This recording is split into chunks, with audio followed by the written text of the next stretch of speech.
Buonasera a tutti, io sono Marco Piva, sono il segretario generale di Uniexportmanager, associazione che ormai ha quasi 2 anni di attività e che è nata con l'idea, col proposito di portare sempre più un export manager in ogni impresa, idealmente, come persona quindi che può aiutare le imprese nel avvicinarsi ai mercati esteri.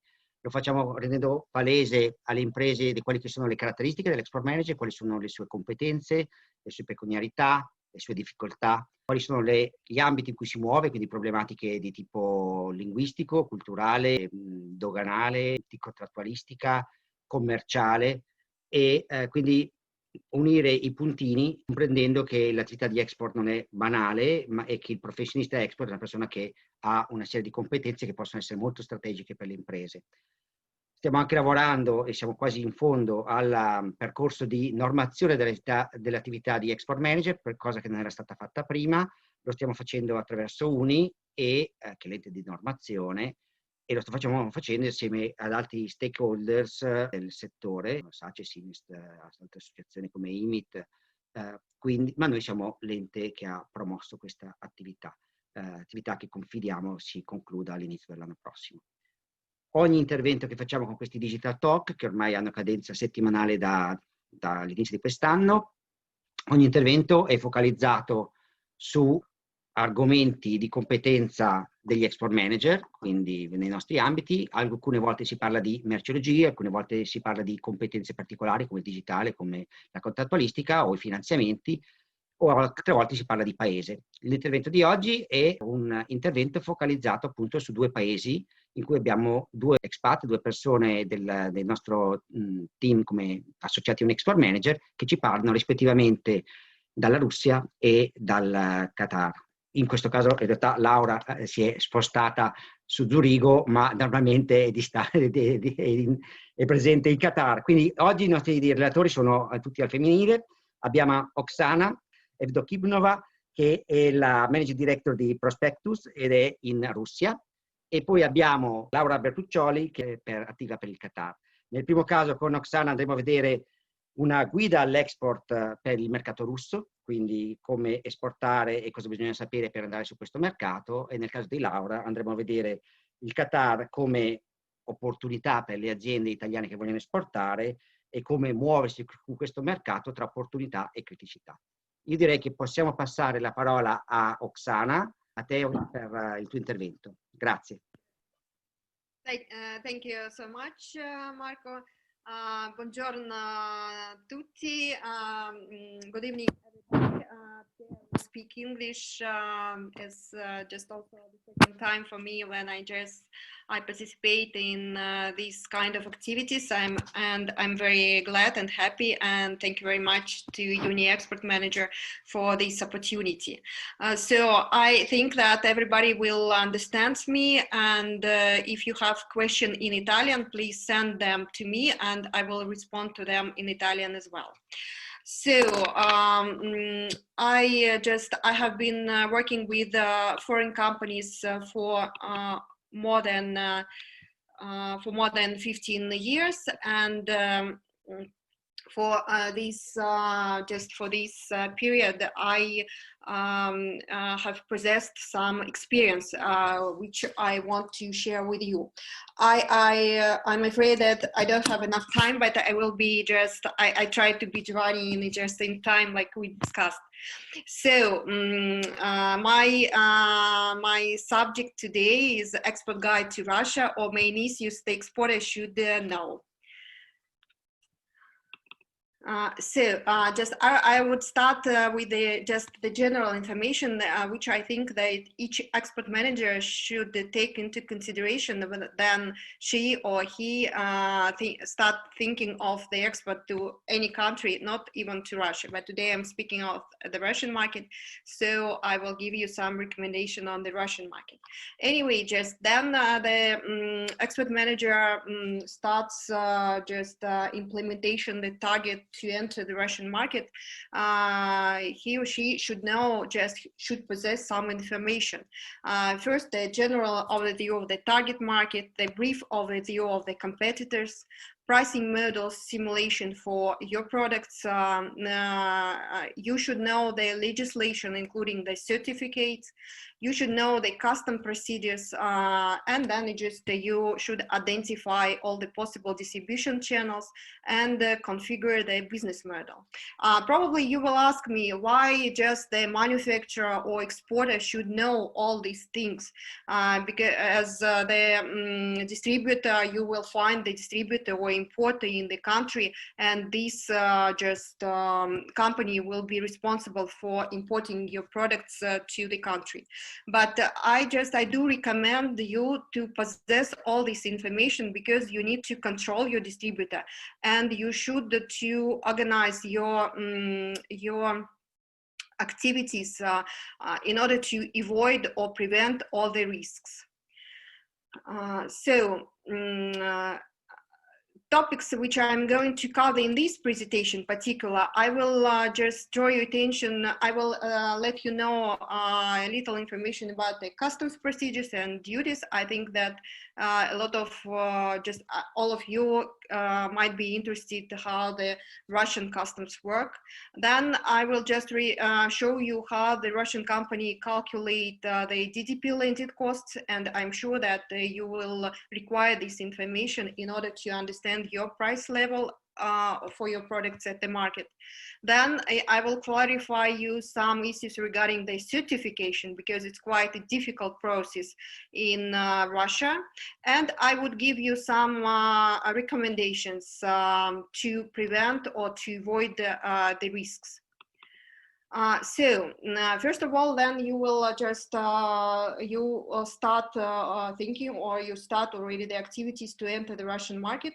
You need to define the customs code, because it's the principal information which you might require. You can apply to the broker or logistic operator for sure, and this company will clarify, or consultant, and this company will clarify you how to identify the custom code. Or I also here want to show you, just to give you some Russian internet resource, but where you can find easily or identify the custom code for your product.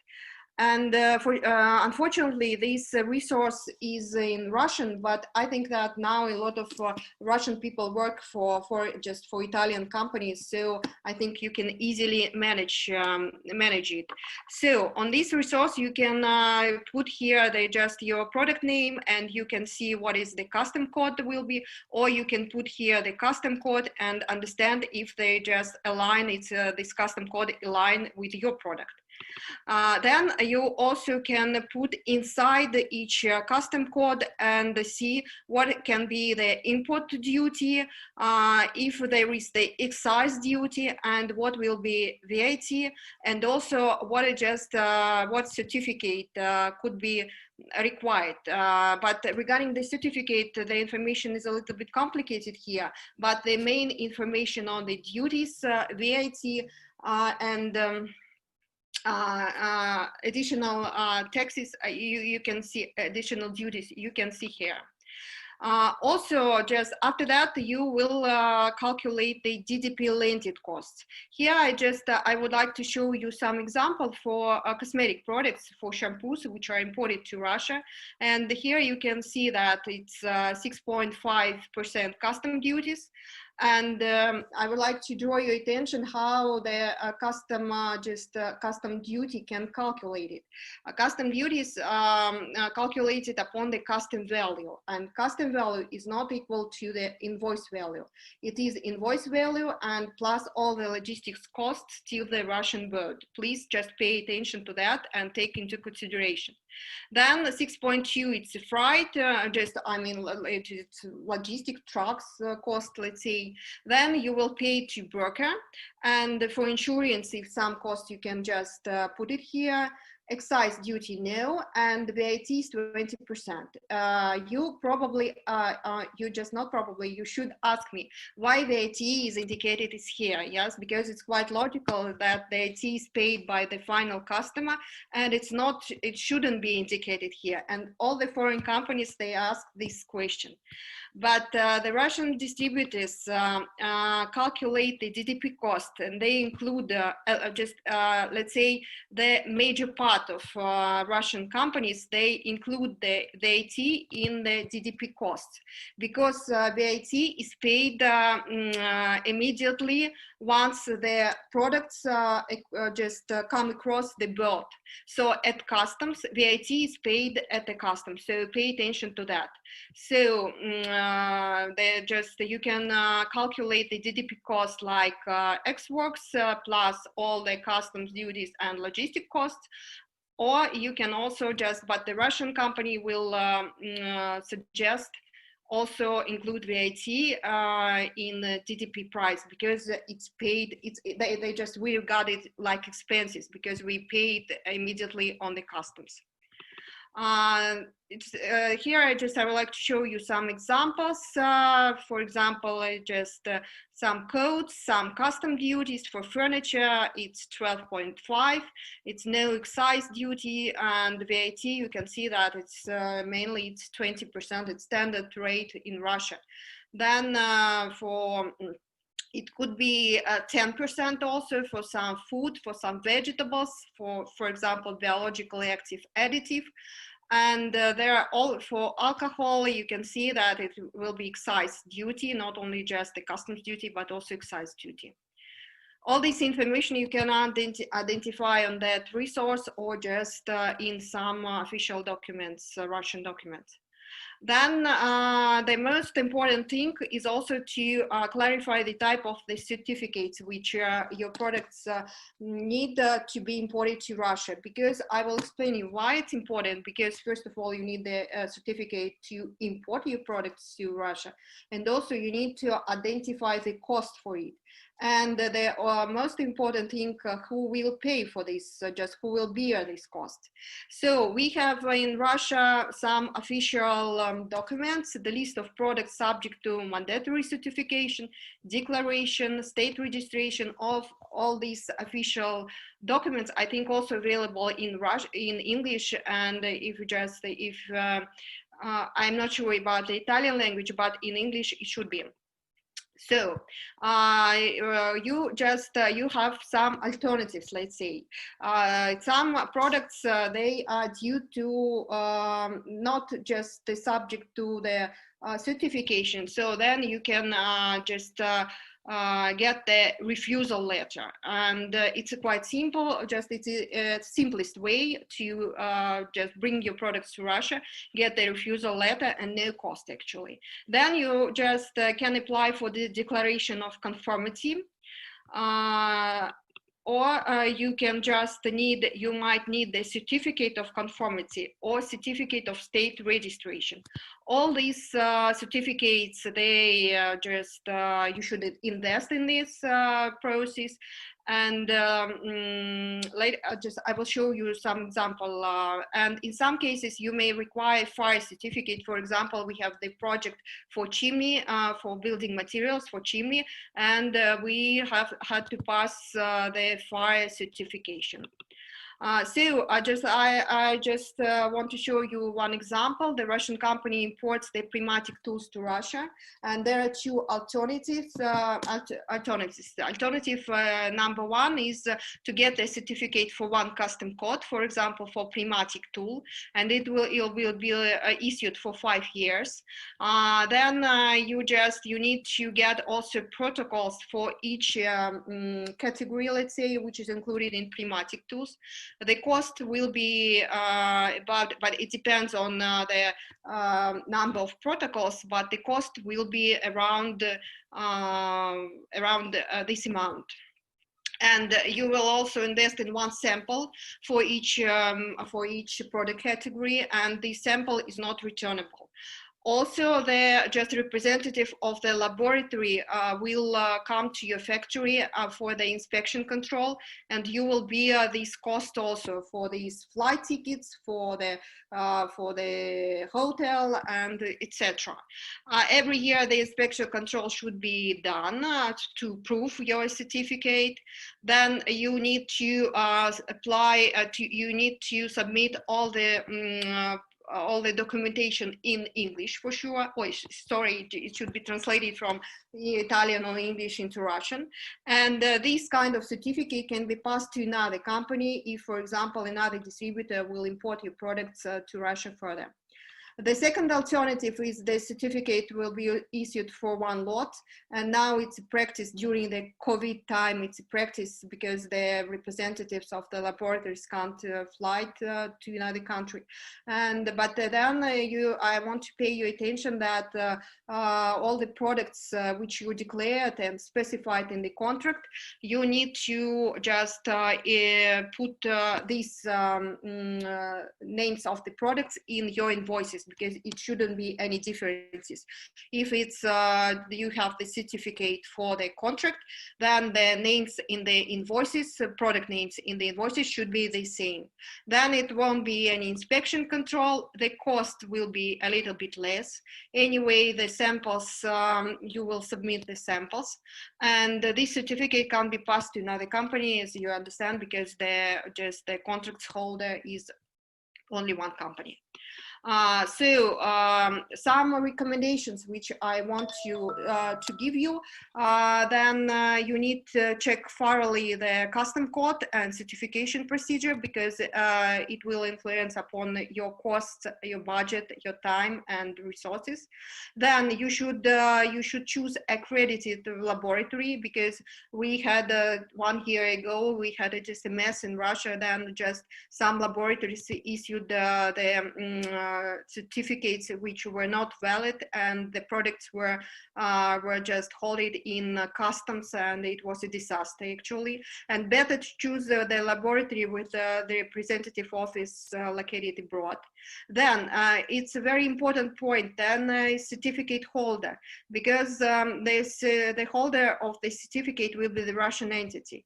And if your distributor pays for it, that's okay. If you pay for it, and it's practical, it's from my practice, the distributor asks manufacturer to invest or to cover this cost, then it means that you need to sign the contract with this distribution company that upon your request, this certificate will be reassigned to another legal entity. It's very important, because otherwise this importer will be there and you will be sticked on with one company. Or you can choose independent third party to register your products in Russia, and this third party will give you just the right of your certificate to any distributor you will choose further. And the last recommendation is declare only what is inside, because we just 5 years, I think, ago, we had the problem with the building materials when we declared only the building materials, ceramic building materials, but inside the manufacturer put also the clue, some chemicals for installation. And these products were just arrested at the custom, and we didn't get it back. Actually, I have no more time just for further slides, but anyway, I think it was useful, and if you have any question, please ask me. Thank you. Thank you, Oksana. Yeah, quite technical, but useful. And so ricordo a tutti che l'intervento di Oksana è stato in inglese, ma ovviamente dopo avremo la parte di domande e risposte, quindi chi volesse fare le domande in inglese, Oksana, ben venga. Chi volesse fare le domande in italiano, comunque ora possiamo farle, perché possiamo confrontarci e sentire le risposte anche in italiano per chi avesse qualche difficoltà con l'inglese, confrontarci. Quindi direi grazie a Oksana per il suo intervento tecnico, anche con qualche numero, qualche costo, qualche criterio di come entrare, diceva giustamente lei, correttamente nel mercato russo. e quindi per gli approfondimenti rimandiamo a dopo. Se avete delle domande potete scriverle qua sulla chat in modo che possiamo vederle, possiamo poi porle nella fase successiva di Q&A, le question and answer del nostro Digital Talk. Direi che a questo punto possiamo passare la parola al secondo intervento, quindi andiamo a parlare con Laura Bertuccioli per un altro paese particolare, in questo caso parleremo in italiano e avremo Laura che ci parla del Qatar, quindi le opportunità e le criticità che ci sono nell'ingresso in questo mercato decisamente più piccolo, ma non per questo meno interessante e non meno valido per le imprese italiane. Cosa hai da dirci su questo argomento, Laura?